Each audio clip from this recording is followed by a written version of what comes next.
नेताजी सुभाष चंद्र बोस भारत के एक बहुत बड़े फ्रीडम फाइटर जिसने ब्रिटिश राज के खिलाफ देश और विदेश में भी क्रांतिकारी मुहिम छेड़ी। नेताजी का जन्म 23 जनवरी 1897 को ओडिशा के कटक शहर में हुआ था।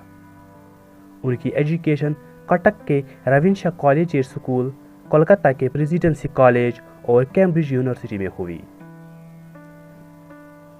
1920 में नेताजी इंडियन सिविल सर्विस की परीक्षा में शामिल हुए। हालांकि बाद में उन्होंने 1921 में इंडियन सिविल सर्विस से त्यागपत्र दिया और राष्ट्रीय आंदोलन में कूद पड़े। 1921 में पूरे देश में राष्ट्रभक्ति की लहर चल रही थी और विदेशी वस्तुओं का बहिष्कार और ब्रिटिश शासन के साथ असहयोग का गांधी जी के आह्वान से जनता में भारी उत्साह था। तो इसी साल प्रिंस ऑफ वेल्स की भारत यात्रा की घोषणा की गई। कांग्रेस ने प्रिंस के बंबई पहुंचने के दिन लोगों से पूर्ण हड़ताल में शामिल होने का आह्वान किया। अन्य भारतीय शहरों की तरह कोलकाता में भी पूर्ण हड़ताल रहा। कांग्रेस कमेटी ने अपनी समस्त शक्तियां अपनी अध्यक्ष चित्तरंजन दास को सौंपी थी। इसी दौरान चित्तरंजन दास जी ने आंदोलन का सारा कार्य नेताजी को सौंपा।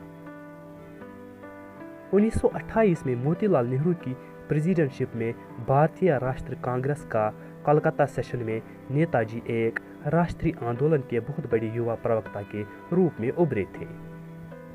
1932 में ब्रिटिश सरकार ने कांग्रेस और दूसरे राष्ट्रीय संगठनों पर कार्रवाई करते हुए गांधी जी, जवाहरलाल नेहरू और नेताजी समेत भारी संख्या में नेताओं को गिरफ्तार किया।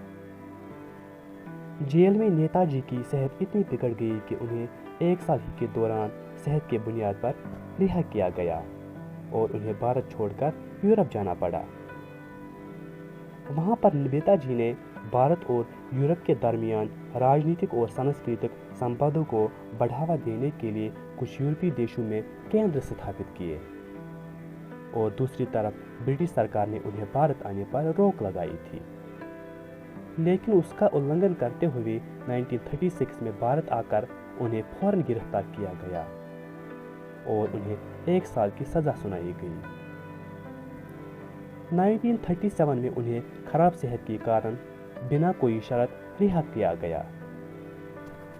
1938 में वो जब लंदन में थे तो उन्हें मालूम हुआ कि उन्हें औपचारिक रूप से कांग्रेस का अध्यक्ष चुना गया, इसलिए वो शीघ्र भारत लौट आए।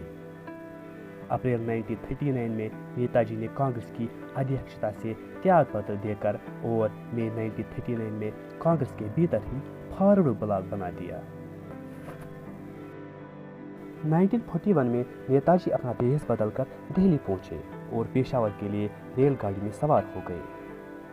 अफगान सीमा को पार करके काबुल पहुंचे। इसके बाद वो स्वराज हासिल करने के लिए जर्मनी और दूसरी यूरोपीय नेताओं के साथ संपर्क किया। नेताजी जापान भी पहुंचे। वहां पर जापान के प्रेसिडेंट ने उनका स्वागत किया और हर मदद करने का वचन दिया। 1943 में उन्होंने साउथ एशिया में भारतीय स्वतंत्र आंदोलन की कमान रास बिहारी बोस से अपने हाथों में ली और आज़ाद हिंद फौज गठित किया और उसका मुख्यालय सिंगापुर में बनाया। 18 अगस्त 1945 में नेताजी का देहांत हो गया। जब वो एक प्लेन में सवार थे तो उस प्लेन का क्रैश जापानीज ताइवान में हो गया।